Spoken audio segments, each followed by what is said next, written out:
All right, thanks a million. So, here we go. And this, for me, this was a great starting question. If you obviously built this business from the ground up, and, if you were a young man today, could you do this? Could you start this in this day and age? I know your work ethic. I mean, I know what you can do. I know what you've done with the alligators at your feet. But it's a different world. How hard would it be? I guess that's, what would you say to that? Could you do it again today if you were starting out? I thought about that, and I've been asked that question many times. I think it'd be extremely difficult today in today's time. Yeah. First of all, you have to have the opportunity to do it. And I think at that time, when I started the business, yachting was grown extensively back at that period of time. And there had to be more master craftsmanship come to the top. And that's how I learned by some of the old timers who I knew had to get old someday and that I was going to take over. I had a chance to take over, not that I was going to take over. But through hard work, and we did it. And I think, could I do this over again today? No. I think it's almost extremely impossible to build the reputation I have around the world, and also the ability to build this piece of property that I have today. Yeah. Right. It's two things. It's skills and abilities, and it's real estate. Real estate. You'll never do that in Fort Lauderdale or Broward County. Right. Now, you might move to, I don't think you'll do it in North Florida either, because the shipyard's about done building. That's about it. Yeah. Maybe a few further way north where they really need to drag the traffic. But then the traffic doesn't want to go north. Yeah. They want to come to South Florida. This is the boating capital of the world. They want to be here. This is where the action is, the restaurants, the hotels. This is where it's at. It's so interesting to see that, to observe it as a New Englander, to observe that. It's so true. And then you speak of those skilled people, men who knew their stuff and whom you could learn from. You know how I learned so much over my years? Because I was willing to listen. Yeah. I was willing to listen to the old timers and gain tips to get me better every day at what I did, no matter what it was. Even welding, when I had to pick up welding because I didn't know how to weld and I needed a welder, so I had to had the old timers teach me how to weld, and they did the cutting because I couldn't cut or fabricate, and I did all the welding, and we did some major jobs here in Broward County, major refits. So I listened to the old timers, and that's very difficult today. You talk to a young guy today, he's in business 5-10 years, they don't listen. They thought it happened by accident. They thought my father gave me this place. Like, I never painted a boat in my life, Like, oh, okay, he was a little successful, painted a couple boats, now he knows everything. Yeah. When I started, I had to practice how to use enamel and a brush. We talked about that story. Yeah. We had to. Then we had to learn. After I mastered the brush paint, they come all over the world for me to paint their yachts with a brush, the Fed ships, the burgers, and now they come over to spray. I knew nothing about a spray gun. I had to learn, and no one would teach you because you're competing. So. But you had to teach yourself about spraying. You had to master spraying the way you mastered. The first job I ever got was a 53 Hatters. And the guy says, will you paint my boat? I said, yeah, I want to practice on your boat. I says, this is a new urethane. It wasn't even All Gripper or Lexio or none of those. It was an off-brand stuff. And they wanted to get their stuff on the market, and they knew I was good. So I gave the price to paint the whole boat, which was a wreck, 53 Hatters, sport fish boat. I painted that boat 4 times. Four times to try to practice. I went to Sears and I got a quart gun to see how it sprayed. And it kept clogging up. I brought 3 of them back. He said, you have to clean them. I didn't know you had to clean urethane out of a gun. These are things you have to learn. Yeah. But we did it. But it's learning on the job, and it's being willing to, it sounds like you were willing to invest in order to get this right, if you have to do this boat 3 or 4 times over, you'll do it. I did it. Because you want to get it right. You want to know all my life. I never let a project out or a boat out. If I didn't improve my own work, I wouldn't let it out. That was my reputation. Right. I wouldn't do it. Right. Okay. So this kind of relates to that question, but if you'd been able to, back when you were, I mean, I think of you, you know, brush painting these huge yachts on, you know, staging ladders and, you know, planks and Hanging on. Didn't Yeah. even have staging. Never had a piece of scaffolding. right. Hung off the side, holding on the side. You hold my pot and I'll use the gun. So you came here, and I mean, obviously the success that you've built is huge. But if you could have not taken a shortcut, but if you could have streamlined your learning and experience process in any way, would there have been a way to do it? I mean, There is a way. what is that way? Well, that's where people don't have the patience. And I recall what I call as professional shortcuts. To get it the same distance, to know how to get there faster, better, and easier. Yeah. How to use the right tools to get you there. Everything I did was a lot of stuff by hand because they didn't have tools. They didn't have air tools Right. when I started. They used electric sanders that weighed 25 pounds. You had to hold them up all day long. All day long. Rockwell's 5x5s. All day long. Didn't have an air sanders. That came in later down the line. So we used 4-inch pads, grinders with a rubber pad, and we could sand quicker than anybody with 4 air DAs. Quicker. One guy, I could sand a hull if you knew how to use the tool. That's the secret. They're called professional shortcuts.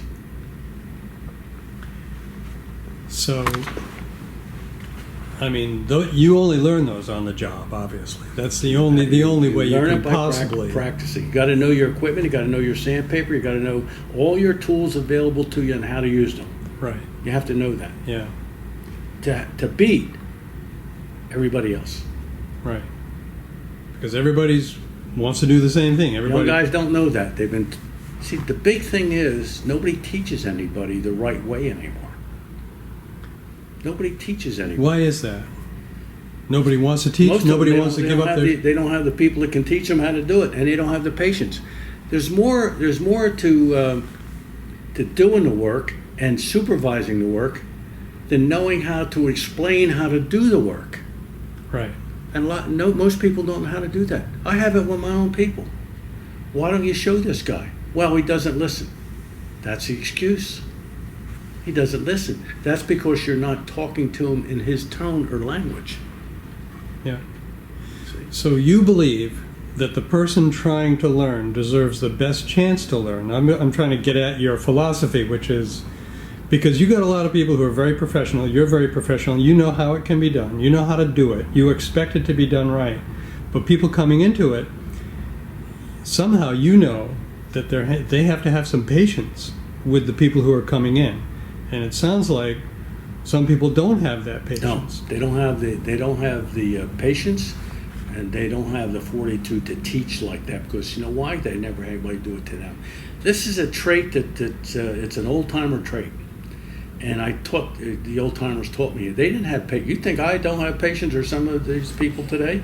You should have worked for the old timers. They hated kids. Yeah. If you were under 50, you were not liked. Yeah. You were stupid. You didn't know what you were doing. They told you that. Yeah. I can take anybody that wants to do it and has this and this, anything you want to learn about yacht refinishing or management, if you want to learn. Yeah. So you feel patient. It sounds like you would be forgiven for being impatient with people who don't know enough yet, but you're still at this advanced age, and you and I are about Still the same teaching age. every day today. Yeah. So you have that. There's a Still part of you seeing what people are doing wrong and teaching them a better, faster, quicker way that's more efficient. I did it this morning, 7 o'clock. We had this humongous scaffolding job. The painters come and say, I need help to do this. I need help to do this. We can't do with this whole scaffolding has to come down. I said, hold on. I got 2 people. I stayed on the job. I made those little decisions that made it quicker, easier, and faster for everybody instead of wearing out the guys all day long. That's stuff that not many people do or learn anymore. You know, that's what disappoints me. There's not enough people that are teaching more people to carry on. I don't know what they're going to do in 5-10 years. Right. That's part of my question. Like, how does the future look to you? But I mean, the trade schools, you know, the trade schools want to teach these skills and abilities, but you know, well, so what do you want to say about that? Well, say something, because I'm really interested, because you see it. You see the people coming out of those schools, I'm sure. Over 20 years ago, McFadder came to me. There was no teaching schools here in the state of Florida, none. And you know where McFadder is? That's a trade school. Mm-hmm. And they knew I was up and coming and successful, because people were telling them, if you really want to know how to set this up, talk to this guy, Roscioli. So they called me out there. I met the principal and people involved in the trade school out there, and they said, we'd like to set up a trade school here. Matter of fact, we have one, but it's not doing very well.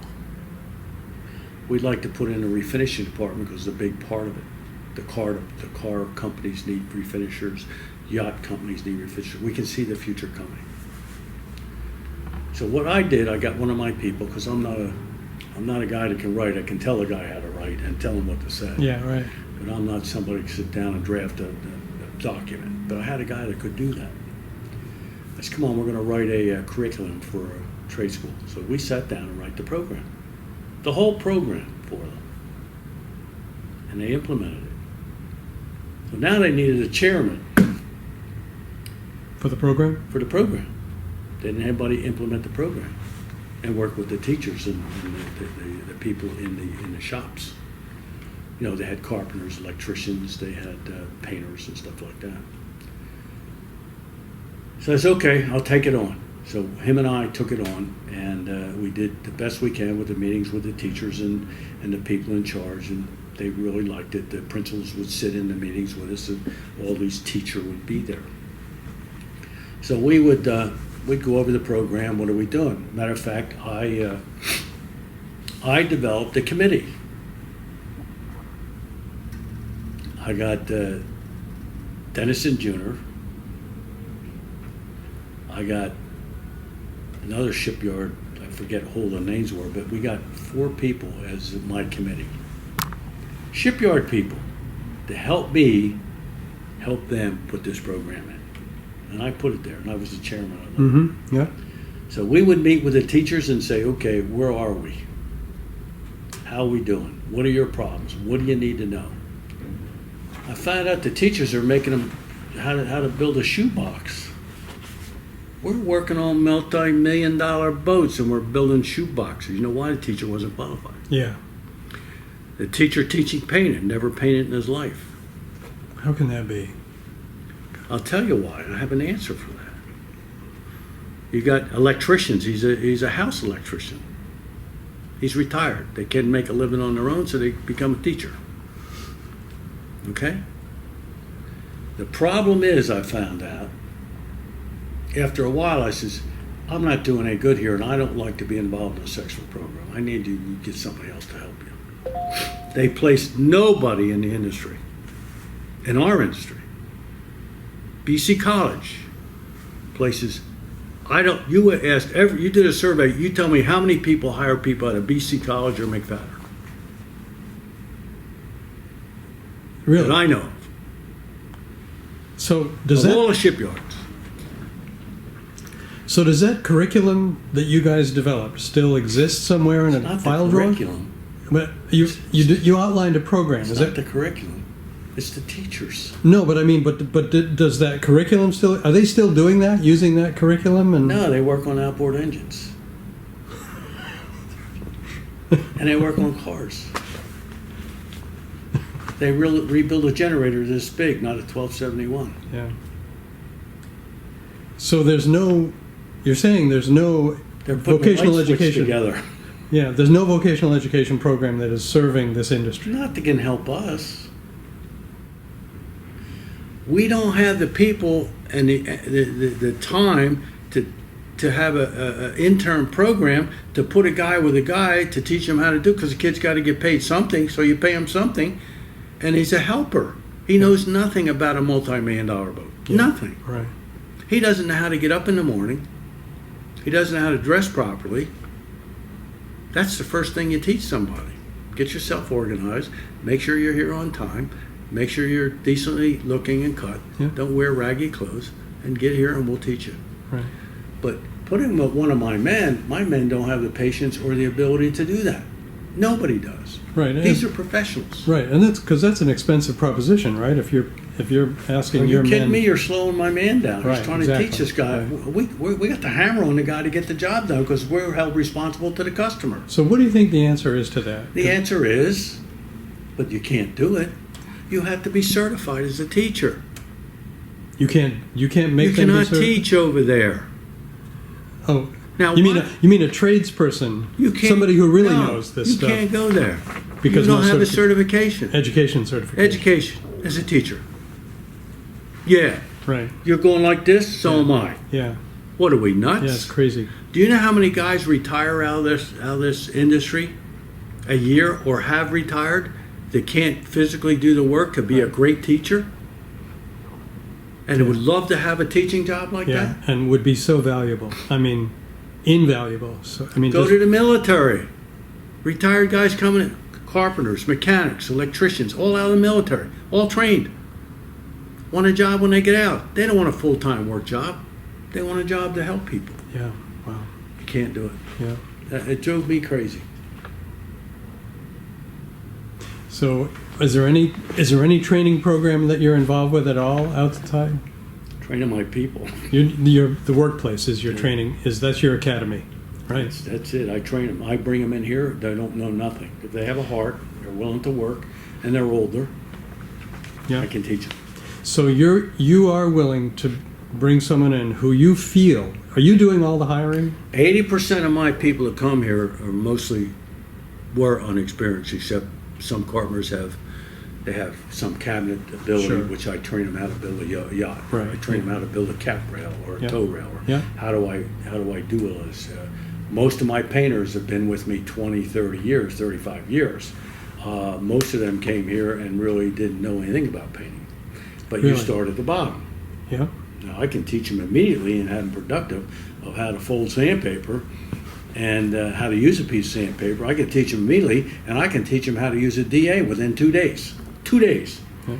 And I can make that guy productive that's been here making 20 to 25 hours or $30 an hour.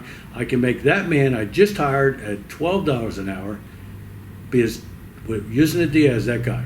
The only thing the new guy knows, or the old timer knows, professional shortcuts. Yeah. Yeah. That guy doesn't know. Yeah. So that's a big factor in teaching in shipyards and stuff. Yeah. This is really great.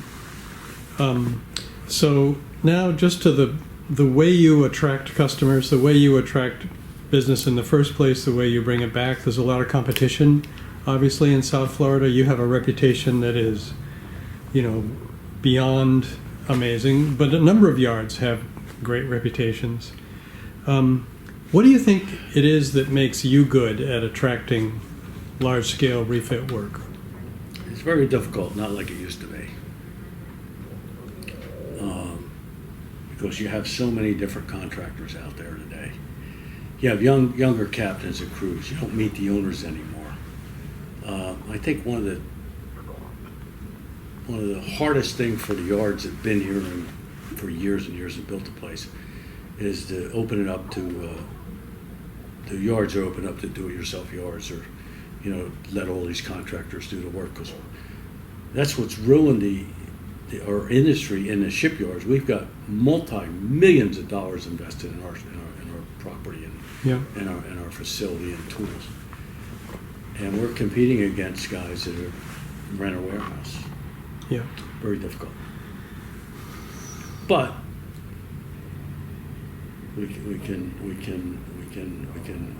we have to outwork them, which we do. We can outwork them. We can do as good a job.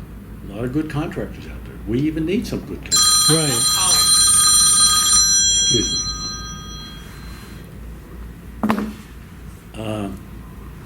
That's a goal. That's why the shipyards aren't getting any new employees coming into the yards. Can't get them. They'll go to work for subcontractors. There's over several hundred subcontractors that you have to compete with now. When I started this business, I was in business 20 years, 25 years, till I bought my own piece of property. I couldn't get into a shipyard with a gun. They wouldn't let any contractors in. Unless they called you. They were all full service yards, in other words. All full service. Right. Mm-hmm. You couldn't get into a shipyard. Now they can go to a shipyard and rent a warehouse and they're in business. They got a shipyard, they got a lift available, they got sheds, and as long as they pay for it. Why did that change, do you think? I think big money come in. The old timers have, a lot of them retired in the business and died. Lauderdale Yacht Basin, old yard, died. Summerfield, family died. Denison was sold and then resold. Got out of the business. They weren't really in the boat business. Old man Denison was one of the biggest factors in this in South Florida, in the country, that built more Browards than anyone, and he built them inexpensively. They did their job, and he put hundreds and hundreds of people to work. So old man Dennis was a pioneer in this town. Did you work for him? I never worked in Broward. I worked in some of the other shipyards, but I never worked there. But I knew Mr. Dennison well. Mm-hmm. Matter of fact, I tried and buy it. I walked into Mr. Dennison and I said, "How much do you want for this place?" He said, "Give me 18 million." You might ask for 100 million. I 18 million. Right. But I was trying to build this place. But I thought I could do big things with Broward Marine in a boat building and the repair business. I decided not to do it. I could have raised the money. I could have did it, but I didn't. Yeah.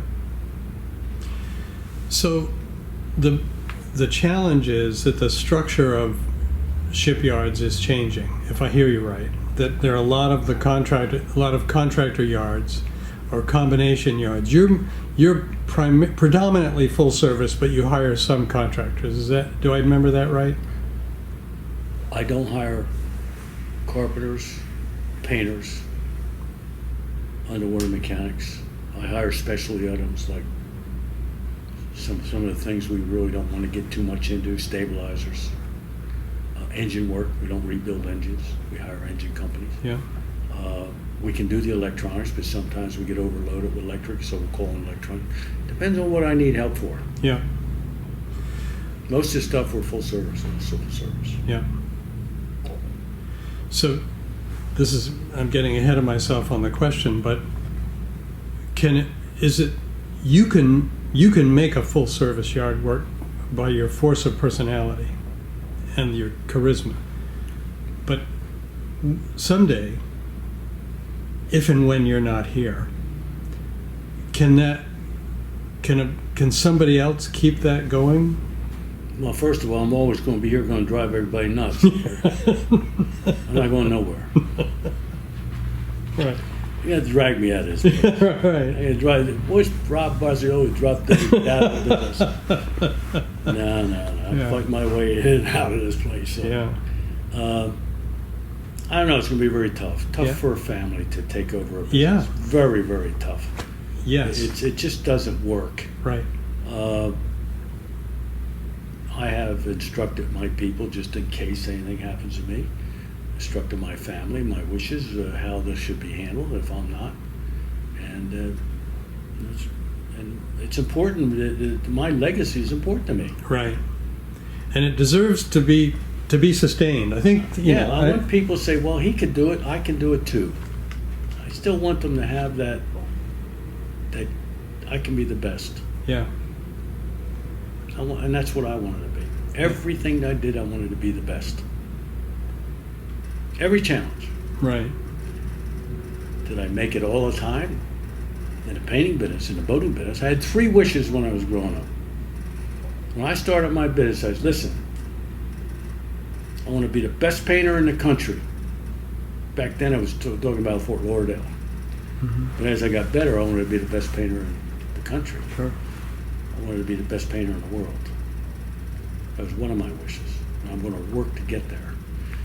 Second one of my goals was I want to own I want to retire at 55 years old.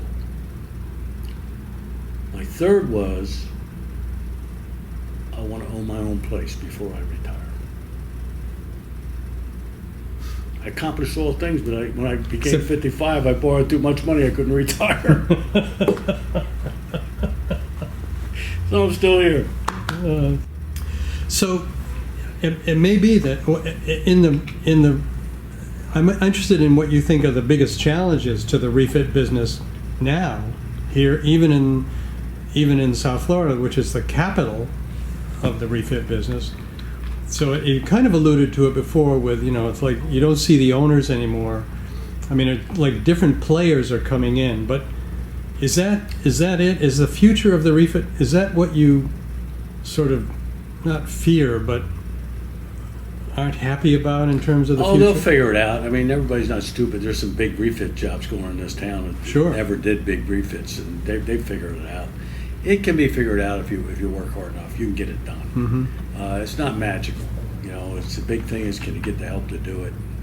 And pay attention to it. Don't run the customer broke. Don't break them. Don't run them out of town. Stay on it.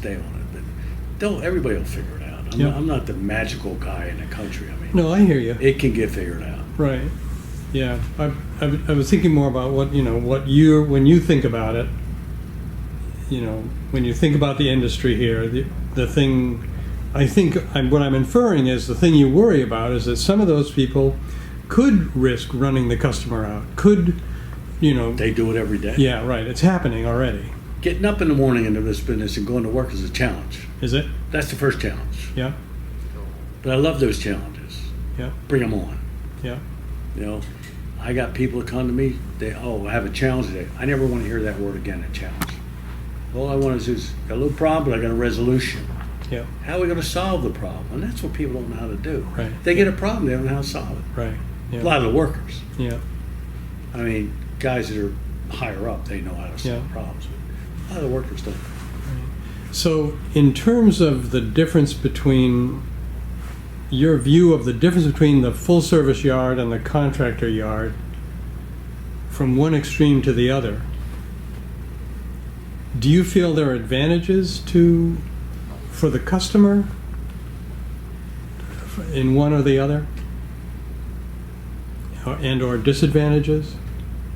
A lot of the customers are captains today, not so much the owners. It's all driven by captains, a lot of it. They like to work with certain personalities and certain contractors. Yeah. Some want more control over the job than a shipyard does. When you bring it to a full-service shipyard, we have control. Yeah. We like to work with a captain. We have project managers.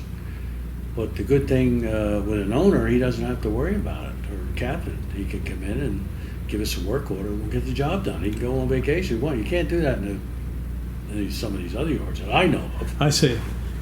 So you feel you offer the captains. I think I have a better opportunity, because when you go to a do-it-yourself yard or open to contractor yard, you have to pay the yard their fee, and then you have to pay your contractor.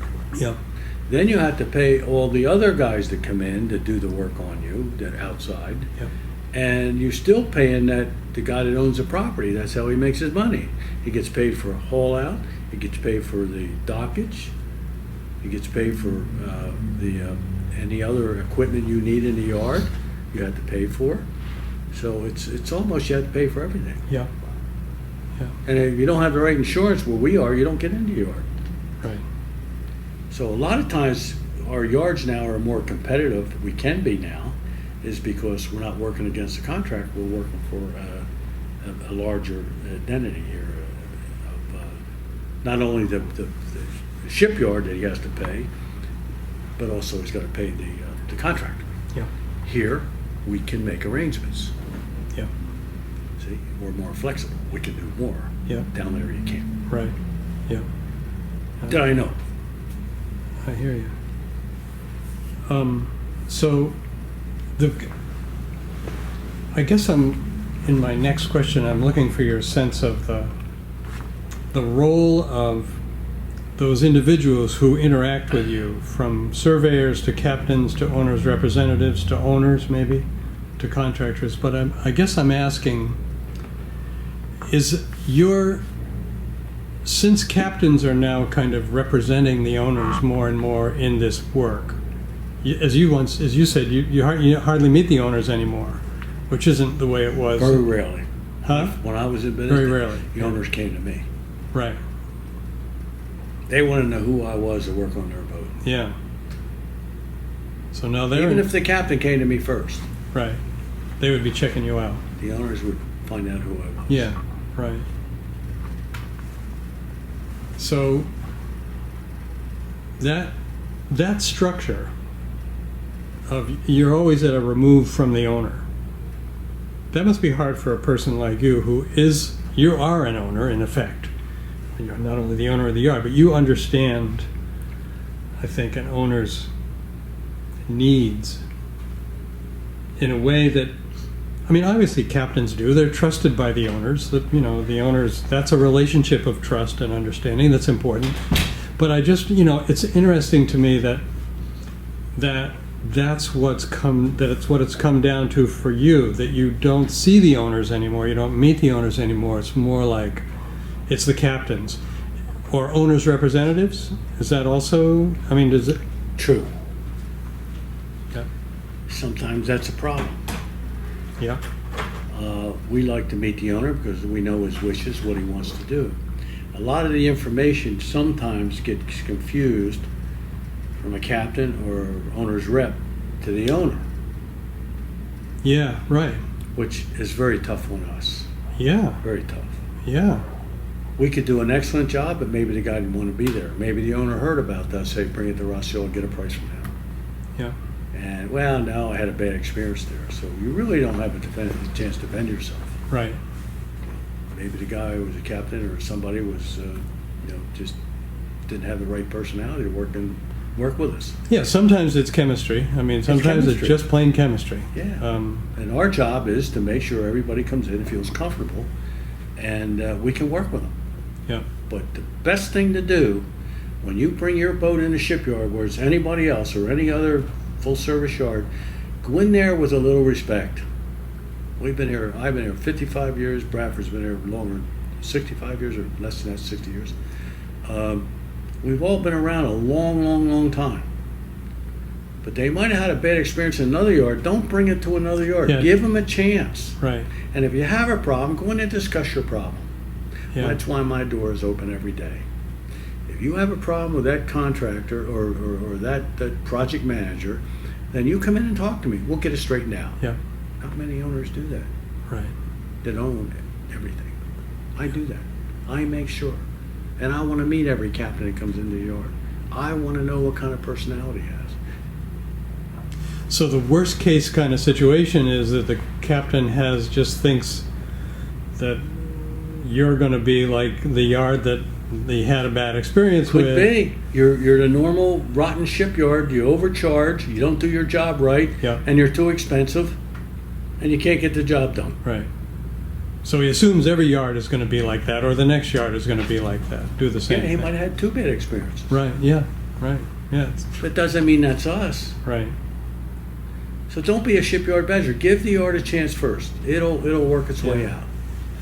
And do the best you can to get the men to like you, get the shipyard to like you. I guarantee you, you'll get a better job, quicker job, less expensive. So do you think there's a greater danger these days of shipyards taking advantage of those kind of situations? That is, I mean, are those bad experiences happening more and more these days, or less and less? That's a better way of putting the question. Well, I'm sure other shipyards, when people leave here, they go to them and say, I had a bad experience at Roscioli. Yeah. I mean, it's possible. They come to me. I had a bad experience in another shipyard locally. Yeah. Right. Well, what happened, Cap? Well, they didn't do this. They charged too much money. Well, you don't hear the other side of the story. Right. Yeah. There's two sides to every Right. story. And you have to get both sides. Yeah. I wish we could do that, because that really is the problem. You hear one side. Yeah, you only hear one side, right? Yeah. Okay. All right. This is really great. So it goes to the question of how does an owner or a captain decide? I mean, what would you recommend?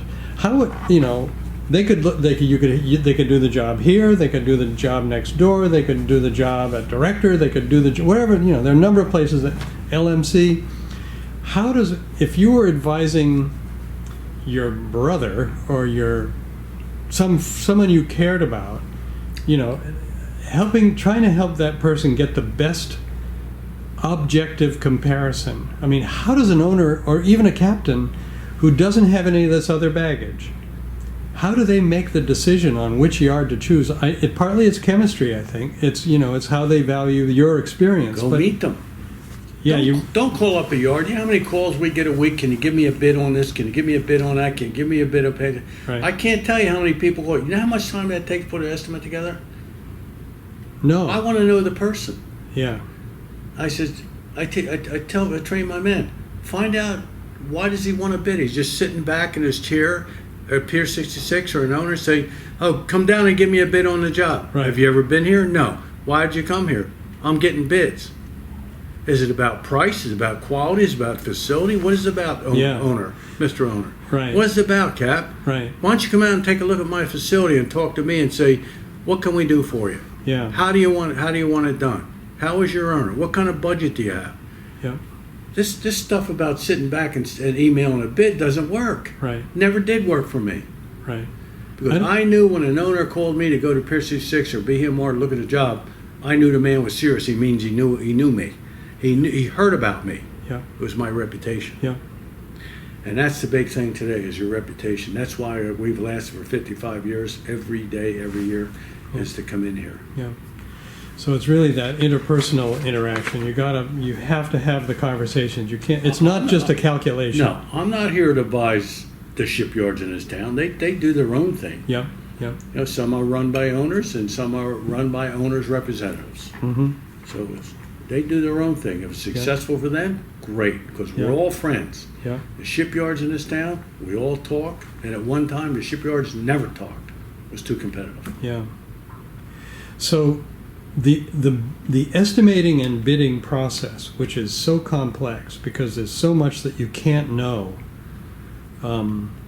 as a, you know, even as an experienced shipyard, is you can't know what you're going to find when you open it, you pull this tank out, say. I know the only answer to this question is experience, but is there another way to inform the estimating and bidding process so that it can be more precise? I mean, do you think there's a way to make estimating and bidding work more precisely, more predictably? You'd have to educate all the owners and all the captains. It's almost impossible. People say, well, go give me a bid on this. Well, how am I going to bid it? I can't look into a closed box. What's in there? I don't know what's in there. You want me to fix that pump in there?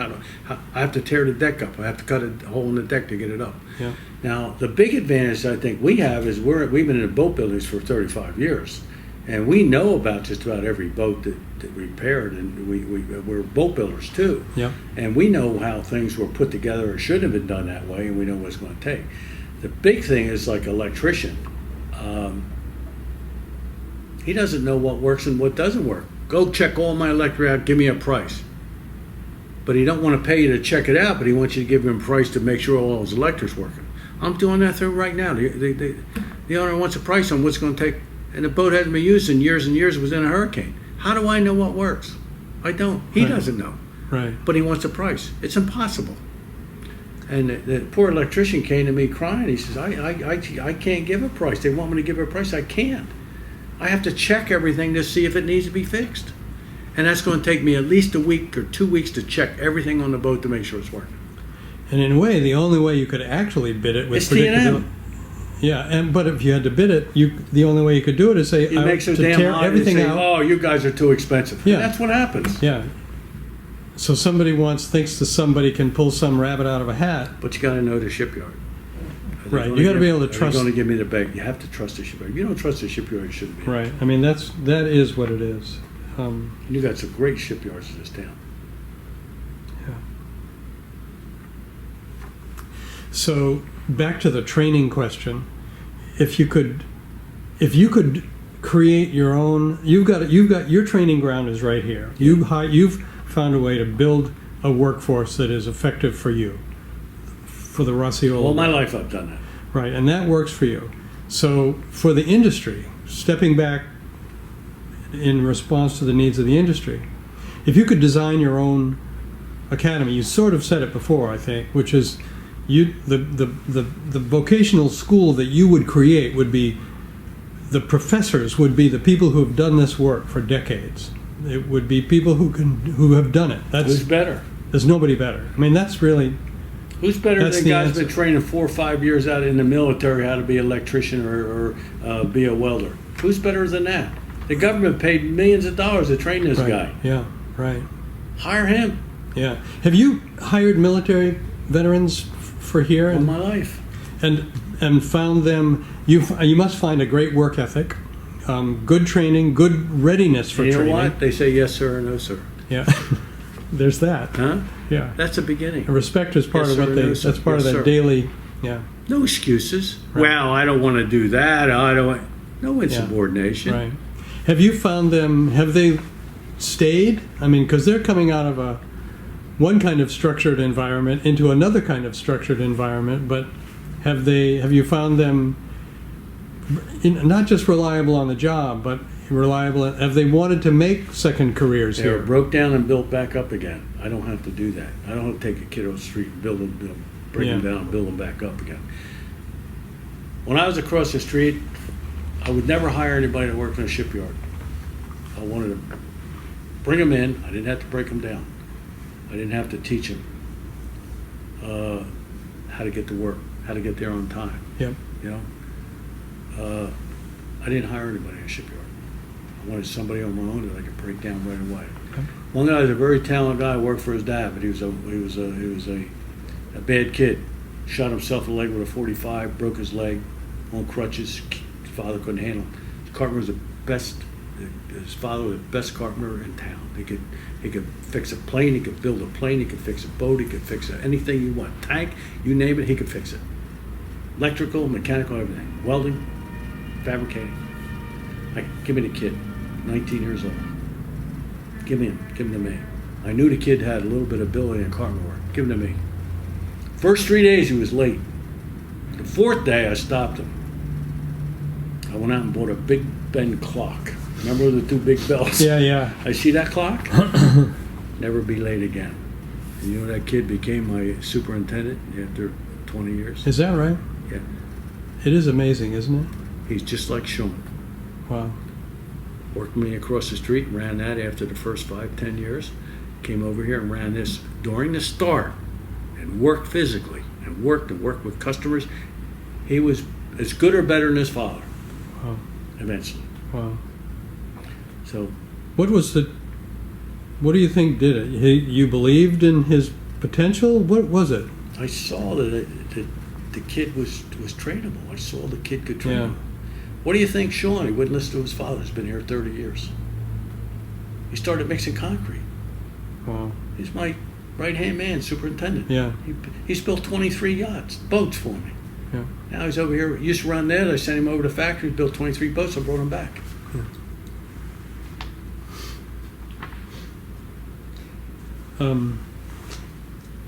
This goes to this is again back to the owners or captains. The way the bidding process works, the selection process works. As I say, it's hard to meet the owners anymore. They're not the first one to come in. It's usually Right. the project manager Right. or the guy that represents the owner or the captain. You know, we don't meet the owners anymore. Right. You know, it's very rarely. We might meet the owner sometimes afterwards. He might come into town when he's going on a trip or something. Yeah. But we don't have that opportunity anymore.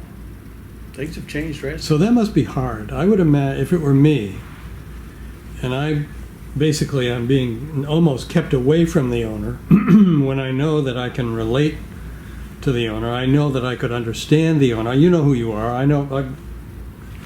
And so that must be hard. That must be challenging. It is. It is. Yeah. It's actually it's very disheartening Yeah. because you don't have the sense of you know, that ability to deal with the owner to make sure he's spending the right money in Right. the right place, and Exactly. we're doing the right job for him. Yeah. We're just dealing with somebody that said, this is what I want done. Yeah. And then when he runs up a big bill, we give it to the owner. He goes, I ain't paying that bill. It's too high. What's the Right. matter with that bill? Oh, they got a little excess. They overcharge you. That's not fair. Right. We only did what you told us, Cap. Yep.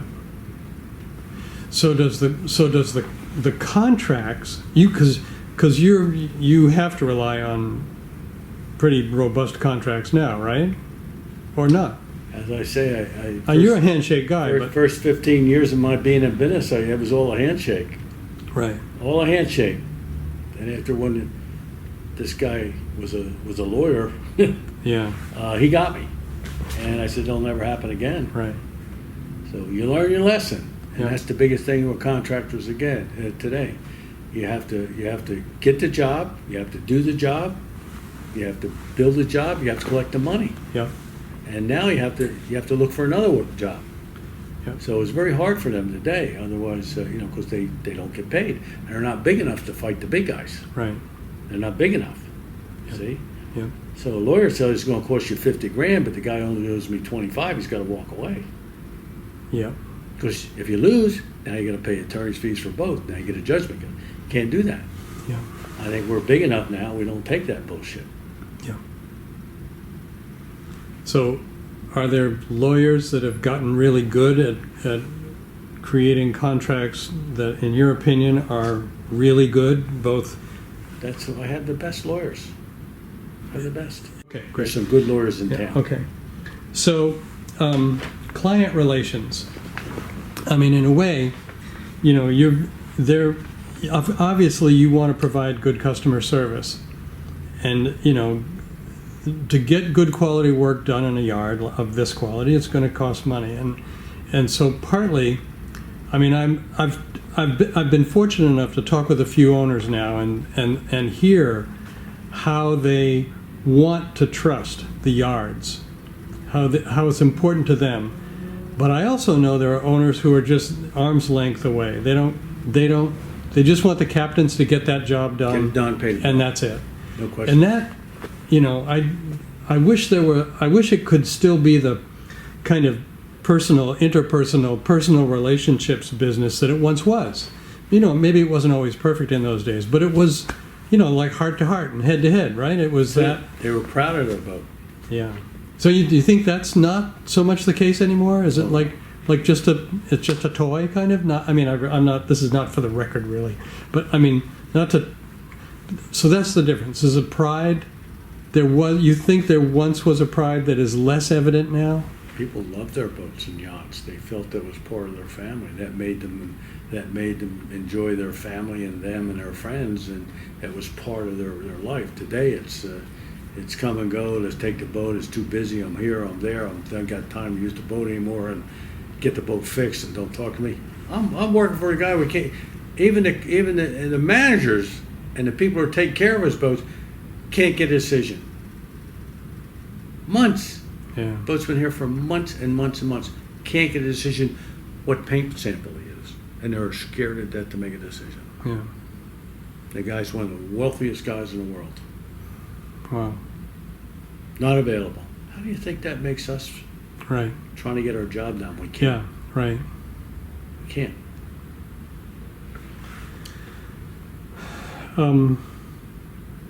So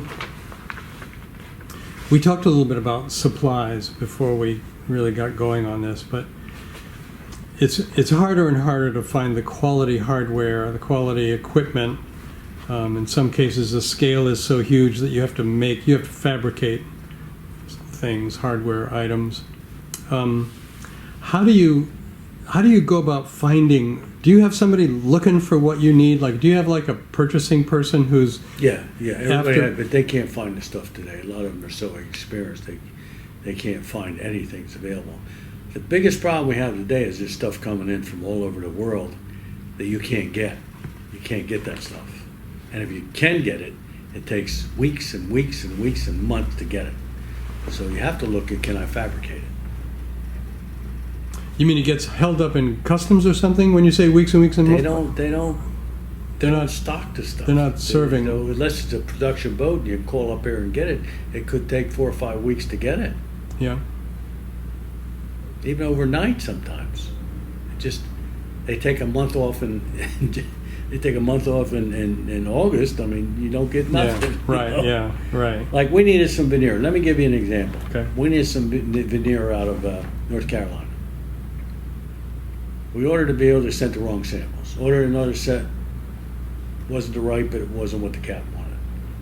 Ordered it, and finally said, we got to pick something on this. Is not that important. The boat needs to be fixed and gone. This is the guy the owner can't make a decision. So the representative are scared to death to make a decision. So we get a hurricane. They're shut down. It was flooded. They're shut down. It was in North Carolina or Panhandle or one place. You couldn't get it out of there. It took 6 weeks to get the veneer out of there again. So our job was held up for 6 weeks. Yeah. And we finally got it. Wow. Get for 6 weeks. So that's the biggest problem today is getting stuff that's for things that are out of the country. Right. So when you in terms of customer follow-up, and do you look for? Is there any chance for continuing relationships with the yard, with the owners or the boats? In other words, if somebody comes in for a refit, I would think if they're a good customer, you want them to come back someday. No question about it. And how do you cultivate that? Is there a way to cultivate it? Well, the owners, you don't have much contact, as I said before. Mm-hmm. The captains don't really want you talking to the owners. Right. So, you have to deal with the captain. Usually, if they're happy, they'll be back. Yeah. And whether it's a refit or repair. Don't forget, about 90% of our business is really a everyday business. Yeah. The repair, little remodeling here, not a total big refit. Right, yeah. Mm-hmm. Big refits only come once in a while. Yeah. Problem is, after 12 months, if you're still friends, it's a tough job. Yeah. After Right. 12 months or something, you're going to have disagreements or things don't get done or so. You're going to have that. The big thing is you keep everything even level with your people and your customers. Yeah. Your help to get it done right. But Yeah. that's the biggest problem is that a lot of captains don't want you to talk to the owners. So in terms of marketing, it's word of mouth. It's reputation and word of mouth primarily. About 95% of our business is word of mouth. Yeah. You can run all the ads in the world. Everybody runs ads. Yeah. Yeah. But you have to be there. You just keep your name out Yeah. there. Yeah, I know. Keep your name out front. So I mean that's really I skipped a couple of questions because you answered them in other questions and beautifully. I'm just so grateful to you for this time. I love it. It's nice to get this story out there a little Oh, bit. And you know what? I'm not. People say, "Well, he's a little arrogant. That he's the guy." Listen, I've been there, done that, and done it myself physically. Been there, done that. Any tip I can give anybody, I think, is a little helpful in the future. Yeah. Carry on that legacy of working every day. There's a lot of these shipyard people around there. Some great shipyards, and they're my friends. Yeah. And but a lot of people running the shipyards. A lot of them, a few of them, they need a little bit more training. Yeah. Yeah. It's a business, but it's a business that's got aspects of it that are. Of course, I'm a little crazy. I'm so intense in my business that I'm there every day. Every part of this whole shipyard, whether it's how's the garbage getting entered, how clean is the concrete, is it clean enough to be, does it need washing, does it need power washing, how are the windows up there in the 25th floor? That's me. Yeah. But the way this trickles down is so important. I mean, and I think I've said this to you before, the guy at the guardhouse coming in at the gate, he's so nice. He doesn't know me from Adam. He says, "Yeah, Mr. Wilson, I've been waiting for you all day." It's just like, but he did that the last time too. It's just, he's so nice. I mean, I go into a bunch of yards. Better be, wouldn't be there. But this is the thing. I go into plenty of yards where they're just, training. they're just like, you're just another person. Yeah, and right. no clue. Exactly. That's part of the training. It's Even the training relationship. The guards. Right. Even training the night guys. I have meetings with the whole crew. Yeah. That's a company. I Right. used to have my own people for 25 years. The retired guys, I've made them guards. That worked out wonderful. Nobody's retiring like back then. Yeah. Right. Nobody can. No, he Right. does a great job, and the good thing about him, he listens. Yeah. Yes, sir. I'll take care of it. Yeah. I mean, it's the guy at the gate, but it's just so, it's like that's where it starts. This is where the And I've been to Roscioli those experience other yards, starts. too. Huh? I've been to those other Yeah, yards. you- They don't have a clue who I Right. am. Yeah. Right. It's Or I'm Roscioli from Roscioli Yachting Center. Or I'm so-and-so from Director. Or I'm so-and-so from Rolling. My guards are instructed. Anybody that belongs in any shipyards, let them in here. yeah. Don't stop them. Right. All right. Yeah. It's fun. It's 3:00. I promise. This is my time. So, thank you so much. Yeah, you're welcome. I Anytime. really You know that. Yeah.